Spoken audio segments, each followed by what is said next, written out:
Page 6. So this is a new note D at the bottom of the page.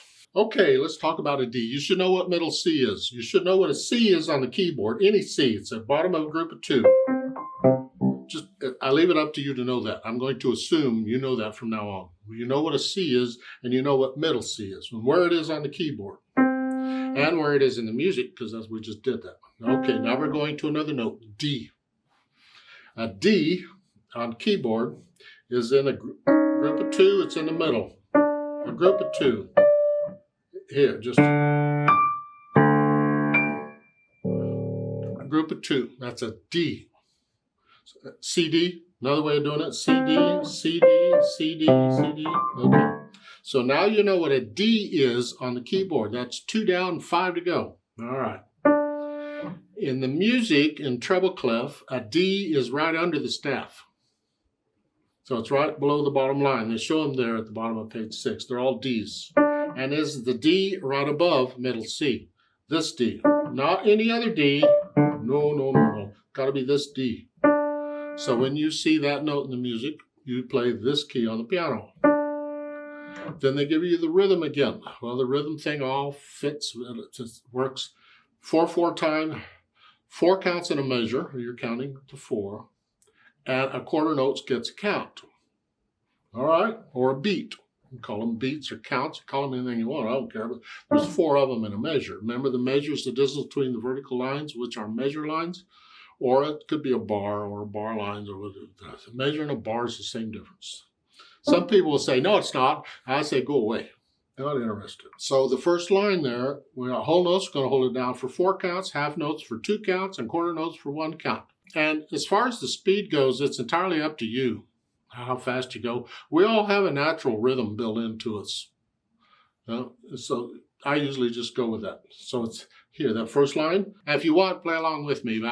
I do what I call play with me's in my video when we get to music. These are just notes. We're just doing notes. And if you want to play along, that's fine. Otherwise, I'm just going to demo these. And as far as which finger you use or which hand you use, I don't care. We'll talk more about that later. Just whatever's convenient. Normally, most of the time, I don't know if there's a normal in music, but most of the time, treble clef, you use the right hand to play it. But I'm left-handed, so I use my left hand. So there.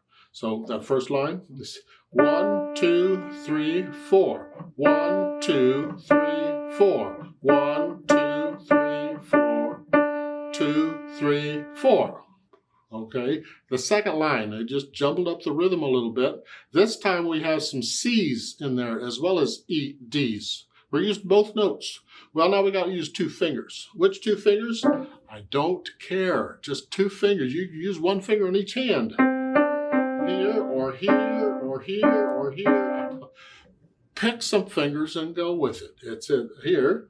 1, 2, 3, 4. 1, 2, 3, 4. 1, 2, 3, 4. 1, 2, 3, 4. If you want practice with different fingers, then play it multiple times using different fingers each time.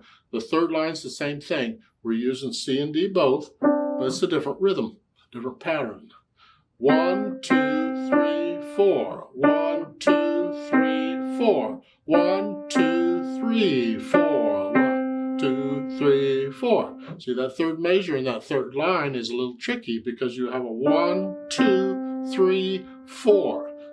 That throws it off a little bit. People go, I can't do that. Yes, you can. Just count it out slowly at your speed. Doesn't matter. Go slow. 1, 2, 3, 4, 1. The kicker is try and make the beats even. Don't hesitate. I'll talk a lot about hesitating later. Just don't. Even beat. Yeah. Let me know if you have questions.